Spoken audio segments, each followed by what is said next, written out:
Hello everyone, welcome back to my new blog. Good morning. আজকে আমি অনেকটা বেলা করেই ঘুম থেকে উঠেছি। টানা কয়েকদিন শরীর খারাপ থাকার কারণে আজকে আমার শরীরটা সেই তুলনায় অনেকটা ভালো লাগছে। প্রত্যেক দিনের মতন সকালবেলায় খালি পেটে জিরের জল খেয়েছি, আর যেটা না খেলে আমার দিন একদমই ভালো যায় না সেটা হচ্ছে বিটের রস। আগের দিন আমাদের এখানে এক জায়গায় পুজো ছিল, সেখান থেকেই এসেছিল খিচুড়িটা আমি দিনের দিন খাইনি, পরের দিন খেয়েছিলাম, ভালোই টেস্ট হয়েছিল। আর আজ দুপুরে রান্না হবে হচ্ছে মাছের মাথা দিয়ে পুঁই শাক আর হচ্ছে কাতলা মাছের ঝোল। পুঁই শাক আমার এতটাই প্রিয় একটা শাক, দেখলে মনে আমি কাঁচা খেয়ে নিই, মানে আমার এত ভালো লাগে।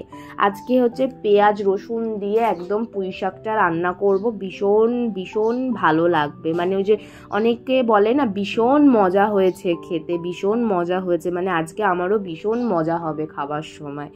তো এখানে আমার রান্নাবান্না সব কমপ্লিট। যেহেতু আমি অনেকটা বেলা করে ঘুম থেকে উঠেছি, তাই আজকে প্রথমেই রান্নাঘরে চলে এসেছি। আজকে আর যজ্ঞুর দিকে যেতে পারিনি, যজ্ঞুকে দুপুরবেলাতে খেতে দিয়েছিলাম। আজকে যজ্ঞুকে খই আর মুরগি খেতে দিয়েছি। যজ্ঞুর এখানে খাওয়া কমপ্লিট। তারপরে হচ্ছে আমি নিজের পেট পুজো করতে বসলাম। আমার পেট পুজো করার জন্য এক বাটি পুঁই শাক নিয়ে নিয়েছি, এক বাটি শুক্তো নিয়ে নিয়েছি, আর এক পিস মাছ ভাজা নিয়ে নিয়েছি, কারণ ভাতটা আমি খাওয়া আবার বন্ধ করে দিয়েছি। আর খাওয়া দাওয়া করার পর আমি খেয়েছি হচ্ছে শাক আলু আর শশা। আমার না খাওয়ার পর কিছু একটা ফল না হলে না একদম ভালো লাগে না, জানি না কেন, মানে এটা আমার অনেক দিনের একটা অভ্যাস বলতে পারো।